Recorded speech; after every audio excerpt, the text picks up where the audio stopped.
What's up, YouTube? It's Stuart, I'm Awesome Account, and today I did the math again. I did it again. Thank you for the reception on the previous video, on the cavalry video.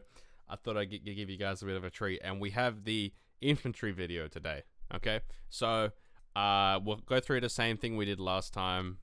It's basically the same methodology, but there's a lot of units. This is 141 units, so, this took me a while. This took me like an hour a day for a solid 4 days. Okay, so if you wanna shout me a coffee in the comments, it'll be down there. No pressure, of course. But anyway, your views are enough. But of course, YouTube likes when people subscribe and like. So click those buttons. You know what to do. But we have our math today. So we're gonna go through faction by faction. I really need to give some context here, especially with the infantry, because there's a little bit more variance when it comes to things like movement and access to synergies. I've tried to be fair where the synergies are obvious, but yeah, in some cases I've had to sort of kind of go without counting the synergies. So, okay, let's go through the methodology first. So, same thing as last time, where we get a points per damage and a points per wound thing, and we average them, okay? That's basically what we're doing. So in the case of best of Gores, I'll just zoom in maybe a touch here. Okay. It's like 18 points per damage and 5 points per wound. And so this is the point per effectiveness score you get at the end. Okay. And so the units that have a lower point effectiveness score are better. That's why they're green. Okay. Now, in terms of the stuff in between there, now, since infantry is not necessarily based on charging, I slightly changed what this thing is here. So I've called it NUS conditional bonus, which stands for non-unit specific conditional bonus. So any bonus that they have that is not unit specific, I've included it in this half. Okay, so yeah. Now the reason we'll go best of course, they have a rules problem, which was why I haven't included it. But for the rest of them, if they have like +1 damage to units of 10 or more models, or +1 damage if they charge, or +1 rend if your opponent charges, or like +1 to wound if your opponent charges, something like this, I have included it here, okay? Then we have normal damage, which is just without the bonuses, and then the average is the average of that. Okay, so that's the damage side of things. The wounds is the same as what it was in the previous video. It was actually wrong in the previous video, so I've fixed it, just the formula was slightly wrong. It was still producing basically the same results, but just the point per effectiveness kind of scale was a bit different. Okay, so we're going to go through it. Yeah, we'll go chaos towards the end, and I'll give context on everything, and at the end we'll see who the top 5 are. Who is the best infantry in the game? You can probably guess which unit is the best infantry in the game. It's probably not very surprising, but we'll go through and we'll look at it. Okay, so to start off with basic chaos, one trend that I've noticed is that chaos in general seems to have stronger base stats when it comes to infantry than the other allegiances. That was one trend that I sort of noticed. So with the exception of Khorne and Nurgle, the other armies have really good stats in terms of infantry. So best of Gores are the best. It's in the name. And then Bulgors do heaps of damage, but not tanky at all. We can see 10 points per wound is pretty bad. And Gores and Ungors are not really designed to be hammer units, and neither are Warhounds. I have actually included Beasts, by the way. Not single beasts, but like units of beasts I've tried to sort of include, just to give like a general picture. Oh, and infantry that their main role is shooting, I haven't included. That needs to be a separate video. So shooting units will need to be something different. But they can have a shooting profile, and I have included it in both the damage calculations. But if they're a main shooting unit, I haven't included them at all. So you'll see some units that have shooting here, but most of the time they don't. Okay. So that's basic chaos. Best of Gores are the best.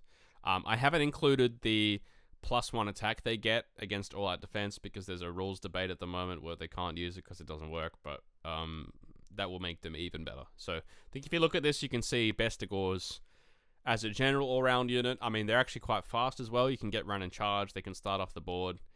For me, personally, I think this is probably the best infantry in the game. Like, if you actually think about it in the context of what they have access to in terms of mobility, if we're just talking about stats on the board, I think this is maybe the best. We'll go through like the top 10 when we get there, but I think it's an early candidate for me when I was looking through it, as for considering what they have access to, something that's very strong. Okay, then Khorne. So Khorne as an army is designed so that it's all bad mathematically because it has to pay for the blood tithe points. Probably a bit too much, I think. But Claws of Khaine do quite a bit damage in combat, but are squishy, so kind of a glass cannon thing. And then Wrathmongers are pretty decent all around. And then you look at the other units, the Skull Reapers are decent all around. The Bloodletters are decent all around. The Blood Warriors are very much skewed towards wounds. And then the other units are pretty bad. So Khorne is not so good mathematically. Nurgle kind of in the same boat. I haven't included Rotmire Creed because they're mainly shooting.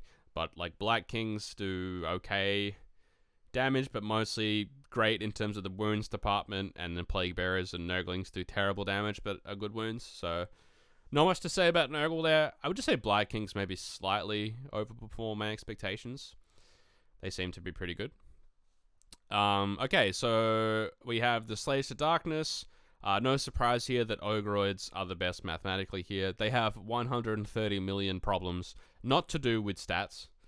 So they're, you can either make them super damagey with Khorne or super tanky with Nurgle Mark, but they will still only move 6 and basically have no synergies. So yeah, maybe a little bit misleading. Don't ride the Ogre Mimerin's stat train just because of that. I'd say just be careful on the way, right? There's going to be some units here that are really good on the points thing, but just you need to consider the context, right? There's many things in a game that make a unit good.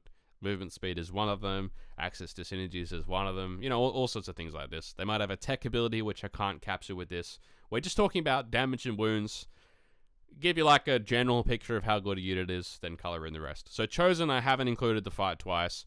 And so because of that, they look a little bit weaker than perhaps they should. But I think 14 for a unit like this, that's quite synergy based and has a once per game fight twice, is pretty solid. So I think that they're really good. Chaos Warriors, I think the damage is too low, in my opinion. So they're slow as well. So you can kind of see the damage is lowish. They're kind of the same efficiency as Chosen, which they really shouldn't be, in my mind. They should be higher. Yeah, so I'm not really sure. And then the Dark Earth stuff is bad, and we know that. Yeah. Okay, Skaven. I want to get on my soapbox here and talk about Storm Vermin because, yes, they're quite squishy, but the damage is legit. Like, among this list, Storm Vermin is like, that's pretty, 18 is high. Like, this is really, really good. And the durability is quite good. Rat Ogres are very damagey. This is like among the top in the game, but very glass cannon. Night Runners, even more extreme. Very good damage because we include the shooting as well, right? But even in combat, like, you have to think about they have mortals on their war scroll, right? So the damage is going to be really good for their points. But their durability is awful. Plague Monks are just worse than Clan Rats from the perspective of damage, but I think overall edge out just because of the points difference. Clan Rats are not point sufficient, but they can be buffed, and of course the recursion is not included here, so I mean, in general, the Skaven stuff, it's actually like all pretty efficient. I mean, even Stormfiend's a 16.3 for this sort of unit. It's like all really towards the upper end. So for Skaven players, I kind of feel like you can't go wrong. Like, there's not actually that much difference in the efficiency of these units. So I would just say don't count out Storm Vermin because they do good damage. So I think 20 Storm Vermin for 280 is a pretty good like low economy damage unit. Like, it really can do decent damage. You could argue some of my calculation is a bit fake, right? Because they get +1 rend when your opponent charges, and that's included in the, the non-unit specific damage calculation. And that means that you know, okay, you get more damage when your opponent charges, but do you actually get to hit with 10 models if your opponent charges and gets to hit you first? Probably not. So that's probably like a little bit fake, but I would say that overall the unit is maybe a little bit better than the community is giving them credit for, is my opinion. So nothing too extreme there in terms of the take, but Storm Vermin are decent to good, in my opinion. Okay, so we have Demonettes. Slaanesh is another faction where everything is a bit overcosted and bad. I don't really have much to say here. Demonettes are like a good glass cannon, but terrible durability. Twin Souls don't take into account the -1 attack, but I've included the ward as a 6-up, I believe. But in any case, like, basically everything in Slaanesh is not that great mathematically. Myrmidons are as close as you get to a stat stick, but they have all sorts of other problems, so yeah. Nah. Everything in Slaanesh is kind of scuffed, to be honest. And then Tzeentch, bunch of underpriced units here, so I think Zangors are pretty undercosted at 150. Good damage, good wounds. Khaine Acolytes, okay, it's slightly privileging the shooting, because yeah, I've included the shooting in both damage calculations, but I think for 100 points, they're not bad for 100 points. That's what I would say. Jade Obelisk, I can't capture Ethereal, so you know this 5 in terms of wounds is better than this, but the damage is obviously quite bad. And then the horrors are obviously made to be wound kind of things, so yeah, they're not going to be that good in this department. Screamers are terrible in every way and are just awful, and you should take any other unit where you can. And Zangor Enlightened are not really supposed to be stat blocks, so there's just to turn off commands. But this is sorted wrong for some reason, but this should be, it's 16, right? So this should be somewhere here. But yeah, you can see with Tzeentch that, you know, Zangors, your Khaine Acolytes, your Jade Obelisk, these sorts of like mortal battle line are your most stat efficient, but I don't think Tzeentch is all about being stat efficient as an army. It's more about tricks and this sort of thing, so maybe the horrors are better from that angle, but I do think the Zangors are definitely worth a look if you haven't kind of gone into them. They have some recursion as well, so yeah, Zangors worth a look for sure. Death, Flesh Eater Courts, basically all of these units are bad. I mean, the Crypt Ghouls are, I don't know, like they're just all worse than Morbeg and Morbeg Knights, right? I was really uninspired when I was doing this. Like, Crypt Horrors are just awful for their points now. And everything else is pretty bad. I guess the Ghouls are okay in terms of wounds, but everything does really bad damage, so I mean, this army has recursion, so a lot of it's balanced around, you know, not doing that much damage, but coming back. So that's what it's balanced around, which is why everything does pretty bad damage and is pretty bad in terms of stats, but still a little bit underwhelming for me personally, the infantry, in fact. And then Nighthaunt, I've obviously haven't included Pyregeist or the Craven Tyrant Guard, but these are the main infantry. And you see Bladegeist and Harridans are pretty much exactly the same, and the other units are just worst. So you're still going to take one of these two as your main infantry option in Nighthaunt. Obviously, this doesn't include Ethereal or, you know, the bonuses they get on the charge in terms of the, like, -1 save from, like, a cavalry unit charging with them. It does include the bonuses, like, +1 attack on the charge or whatever, but not the Nighthaunt Allegiance abilities. But yeah, even not considering those, very strong units. The Bladegeist and Harridans, especially. Yeah. Okay, so next we have OBR, where we know the infantry are bad, but I was kind of surprised at how bad they are. They're basically all overcosted. Mortek Guard do no damage. So I don't know. I don't know what this does not spark joy. This section for me in OBR. Basically, they're all bad mathematically. Now they have access to a lot of buffs that are easy to get off, so they get a little boost because of that. But overall, a lot of it wounds on 4s. A lot of it's like a Mortis Guard, right? It's 12 wounds for 200. You can add on sorts of saves and wards, but it's not going to be good if that's the case, right? They are more efficient than Mortek Guard, so if you're going to take infantry, I guess the Mortis Guard are better. Necropolis Stalkers are awful, and then the two, sorry, they should say Harbingers is the second one, not Arco.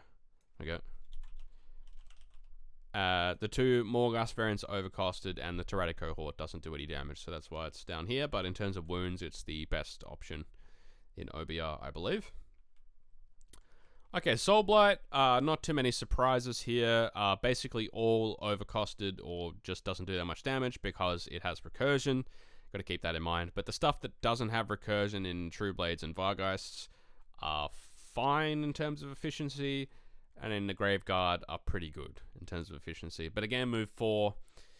Anything that has 2 attacks as well. You know, a lot of those infantries have 2 attacks that do good damage. This is not that good in the current meta because of the -1 attack bodyguard that's everywhere. So if a unit has 3 attacks, it's probably slightly better than it seems by the calculation. That's why I like the Storm Vermin, right? But if you got 2 attacks with mortals or something, it's maybe a bit weaker. But yeah. Okay, so that is all the death. So death overall, almost everything is kind of pointed so that it takes into account the recursion, with the exception of Nihorn, because it doesn't really have recursion. All the other ones are based around that. In the case of OBR, it's pointed around the access to easy buffs and general Games Workshop hatred of OBR, I kind of feel like. I mean, except for Death Riders, it feels like there's not that much going on in that book, which is a shame, but yeah, that's what it is. Okay, Bone Splitters. It's all terrible. It all does no damage. It's pretty good in terms of wounds. I mean, Savage Orcs are amazing, but their damage is like one of the worst of all the infantry options in the game. I mean, it's the same as, it's actually worse than skeletons. So, yeah, they're terrible. Big Stabbers don't actually do that much damage for the points, so no. That's where I'm at with Bone Splitters. Probably the army's not very good because the cavalry we looked at were not good either.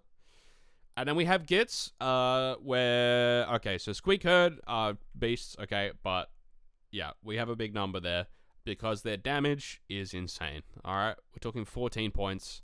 Damage is ridiculous. They do damage when they die as well.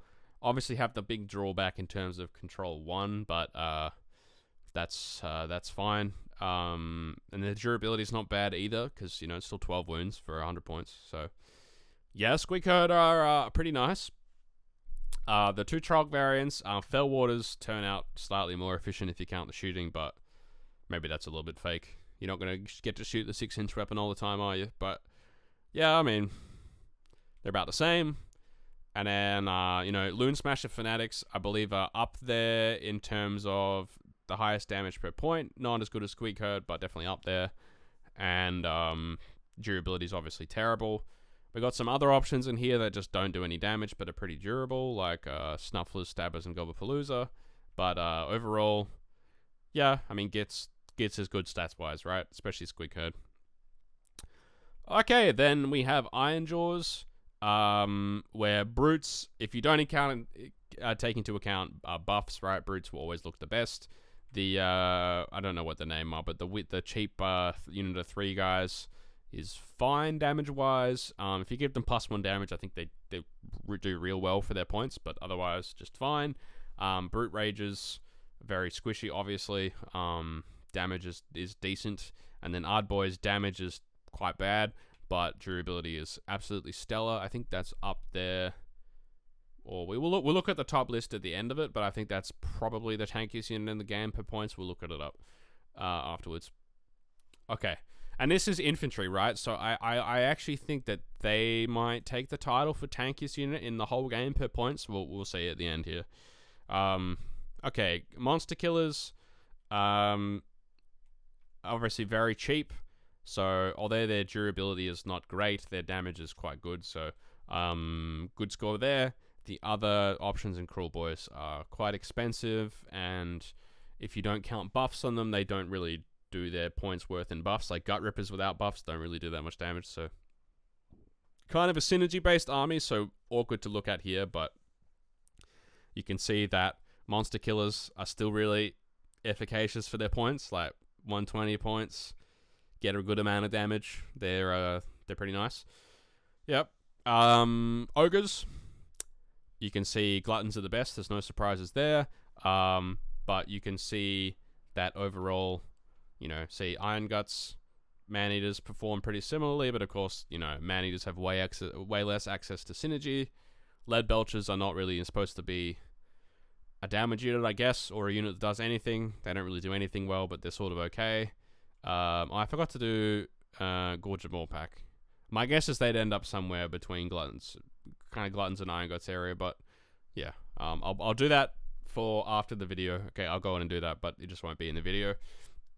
And then Yetis and Noblars, so obviously not intended to be damage units. Okay, then we have Cities of Sigmar, so no surprises here that Hammers are insane mathematically, extremely tanky, and so with Cities, if the way I've done it is if the unit has access to like a 5-up ward, and another way I've given the full 5-up ward credit. If they only have one way, which is the order, I've given them like a 6-up ward, because it's not going to count for shooting, so that's why I've done that. But Hammers, you'll get 5-up ward from shooting, you have to 3-up save, and good damage in combat. Only thing I'll say is that they do get a bit stuffed up by -1 attack, especially when they're not on the charge, so this could be halved, which is a problem. So Hammers can do much less damage once the debuffs come in. Bleak Swords were a surprise, but they're cheap and they do pretty good damage. Only problem is if your opponent has good saves, then they do no damage. So they have got no rend, so this is the big problem with them. But against low save stuff, they're going to do really well. Yeah. Executioners, obviously this is the big kind of hammer unit from the elf side. Still pretty okay durability. But yeah, that's a nice unit. And then Dread Spears and Blackheart Corsairs are pretty middling. And then the other units are sort of more support based or just flat out bad, like Flagellants. So I would kind of ignore them. Okay, Daughters of Khaine. So no surprises here that the best unit is the Witch Elves with knives. With the 2 knives, they do lots of damage for their points and are okay in terms of durability. And then there's the other units in here, like Sisters of Sorta with knives. Shadowstalkers, Blood Sisters, all these sorts of things do pretty good damage for their points. So I think it's just a pretty efficient army overall. The Sisters of Sorta with Blacklist, this doesn't include the -1 to hit, so the durability is a bit better than this, but not a bad unit. Life Takers don't do much damage at all, but I think they're okay for their points. So Daughters of Khaine, pretty solid stat wise. Fire Slayers have some really good units in here. So we have Hearthguard with Broadaxes, who kind of come in sort of the top 5, I believe. Then the Poleaxes are slightly worse because they're more expensive, but still do really good damage. They do more damage, I believe, than the Broadaxes, but just more expensive. Flameseekers, after looking at this, I'm less hot on this option in general. I think that the Hearthguard offer a similar thing, but just probably do it a bit better. So I'm less hot on them. And the Volkites, I think, are not really intended to be like a hammer unit. They're sort of like a skirmisher unit. I think the shields, though, are probably better for what you want.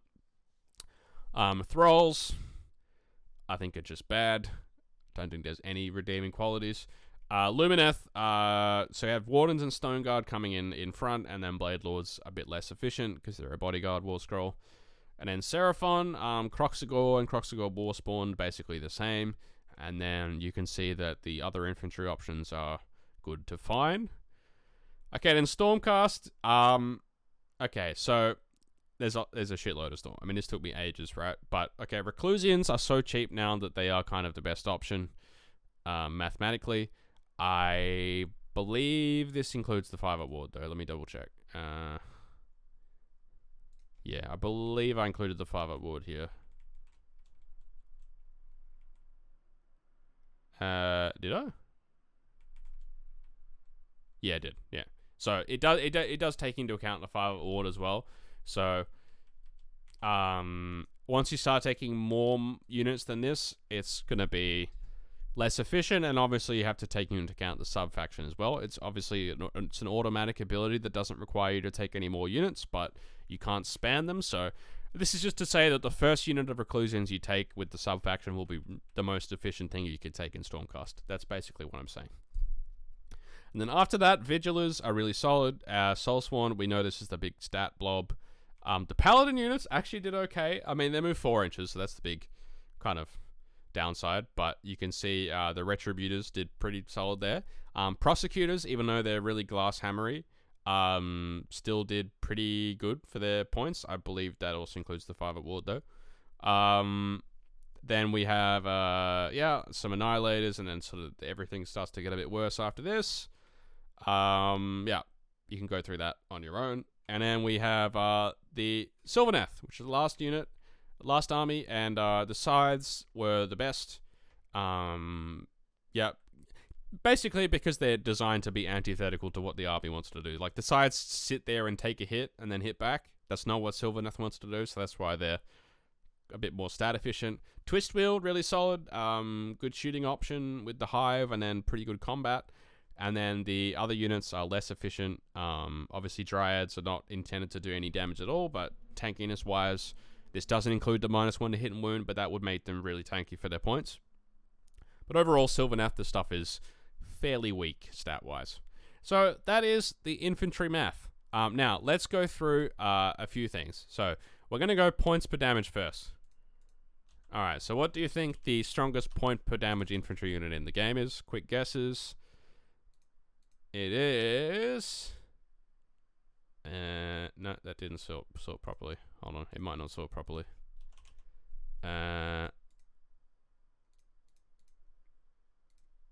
Okay, that's annoying. It's not going to let me sort like that. Alright, well, we'll just sort by points per effectiveness and have a look, alright? So we'll sort by... Hold on, I think I got to do this, do I? Come on, Excel, you can do it. Points per damage. Okay, here we go. It was. Does that seem right? Yeah, it's best. It's apparently Bulgors is apparently the best in terms of points per damage. So if you want to do tons of damage, Bulgors is the way. We also have a bunch of glass hammery stuff up here. Squig Herd, Fanatics, Witch Elves with knives, Hearthguard with broad axes, Hearthguard with pole axes, this kind of thing. Night Runners, of course, we spoke about that. Lots of damage for points, but squishy. Same with Rat Ogre. So lots of glass cannon stuff up here. But the Hammerers are tanky too. So, yeah. Okay, then let's go by points per wound. As we said, we'd expect our boys to be up the top here. Really? Okay. It's apparently, there's actually a bunch of other stuff up here that's better than our boys. So we have Saurus Guard, because obviously they get a ward. We have, I guess it's 10 wounds with the 4-up save with the 5-up ward. So yeah, that's going to be tanky for 120. We have the Rock Guts, Blight Kings, Saurus Warriors, and Iron Breakers are apparently all better than our boys. So there you go. Because obviously Saurus Warriors, I'm including the 3-up save here, basically. Yep. But yeah, you can see a bunch of slow 3-up save stuff up here. Anything that moves more than 5 inches, I don't think so. I don't think so. It's all really slow, right? Yeah. Yeah, it's all really slow. Okay, so then the best overall is, you've probably seen it by now. We'll sort by point per effectiveness. It is Hammerers. Who would have thought? I think it's pretty obvious, right? But you can see some other stuff here, but that's maybe a little bit surprised. Number 5 being Bleak Swords. I hate that they're number 5 because people are going to be like, Stuart, your methodology must be wrong. How are Bleak Swords number 5? They suck.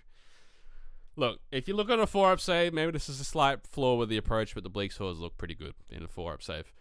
The other units would be better against stuff that requires rend, but like Executioners, if you look at 2-up save or 3-up save, this is going to start to float to the top for sure.